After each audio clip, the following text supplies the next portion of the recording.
WCNC TV Charlotte. Coming up next, hair loss during cancer treatment. It can be an issue of dignity and privacy. Well, here has something called cold capping let this woman keep her hair during chemotherapy.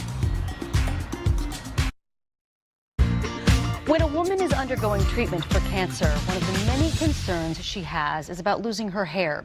There's a procedure that can keep that from happening, but many people don't even know about it. It's called cold capping. Our next guests want to help make it available to more cancer patients. Well, welcome breast cancer survivor Mary Lacey, along with her oncologist, Dr. Dipika Misra, to the show. Hello, ladies. How you doing? Welcome. Hi. Thanks for having us. We're so glad you're here today to talk about cold capping, something that I had never heard of before. Before we get to that, though, Mary, I want to start with your story. You were diagnosed with breast cancer in November. Of last year. You were told you would need to undergo chemo, and you were concerned about losing your hair. And you say it's an issue about so much more than just vanity. It's not just about that. Actually, my mother was diagnosed at the same age that I am now. And so when I was a child, I remember seeing her go through the cancer treatment and lose her hair. And for a child, I can't even understand how to explain that to you, but it was devastating to see your mother without hair. And I didn't want to put my kids through that, was my primary, I think, goal. Also, we should mention that you were married to Bob Lacey, the Bob and Sherry show on 107.9 The Link, and you were not ready to, and there you are with your husband Bob, a beautiful couple.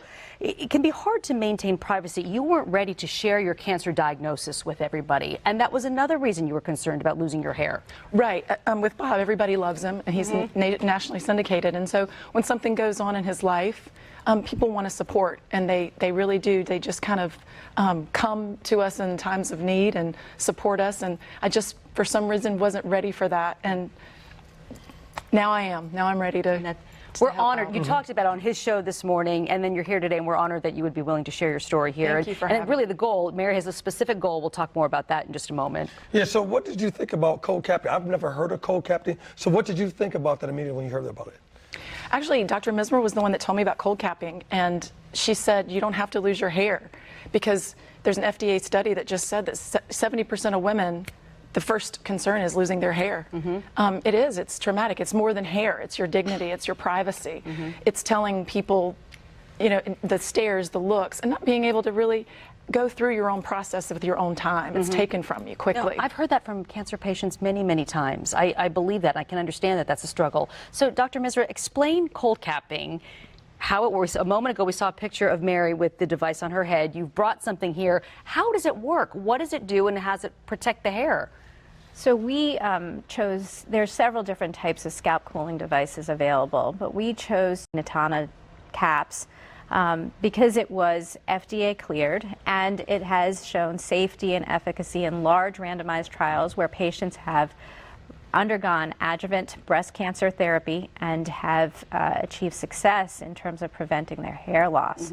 So patients wear this cap, and there is a coolant that circulates continuously through the cap, and this cap reduces the temperature of the scalp, which then reduces blood supply to the hair follicles. Fascinating. And this prevents chemotherapy exposure to the hair follicles and protects the hair follicles, so that the majority of patients who are undergoing this therapy with the DigniCaps, both in the studies and in our clinic, have been able to preserve their hair. So I mean, look at Mary's hair here. I mean, you know, you've got all your hair. What does it feel like? Is it just really cold? Very cold. It's like a brain freeze for the first 30 minutes and almost goes numb after that. It really does. I just finished 3 weeks ago. I mean, you look amazing. Wow. So, why don't more people know about this? Well, this is starting to become more and more apparent. I think, you know, the studies have recently come out showing safety and efficacy, and it's just a matter of time. Insurance has also not, as of yet, started covering, but I think they're making headways to move forward. That's the big one. Yeah, and I understand there's only 2 devices that were in the state here, and then you were able to bring it to Charlotte. So why was it so important for you to go ahead and bring it here to Charlotte? Well, you know, I've been watching patients lose their hair for years, and as we are getting better with cancer care, we're seeing patients continuing to work, continuing to be parents, and this is part of continuing, your day-to-day life, continue to try to be normal.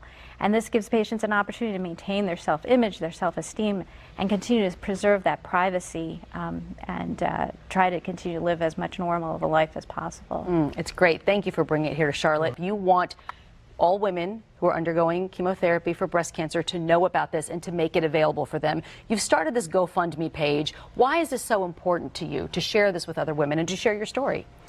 Well, you know, I've actually been on the show before. I counsel women, and empowering women has been kind of my life goal. And so this shouldn't be any different. At first I was very private about it, but then I thought that's not living my truth. So I want to be able to, because insurance doesn't cover it, I want to be able to offer it to other women. If you don't have the resources, then you don't get to keep your hair, and that feels wrong. And I'm also trying right now to fight the insurance industry to get it covered. And eventually I believe it will be. But until then, you know, I want to offer people some dignity and some privacy that they might not have had otherwise. Mostly in the Charlotte area right now. Right now. Yeah, we'll start here. And I know you will. I know you will. GoFundMe.com/coldcapping. Go there. That's Mary Lacey's GoFundMe page. GoFundMe.com/coldcapping. Go there, make a donation. Again, helping to make cold capping available to more women in Charlotte. Thank you, Doctor, for bringing it here and for what you do. Yes. And thank you so much for sharing your story here. Thank you to your viewers. I appreciate it. Of course, yeah. After you were on the radio this morning, you've already raised more money, so it's great. I know, it's so awesome, Mary. Thank you. You look great. Thank you. You look great.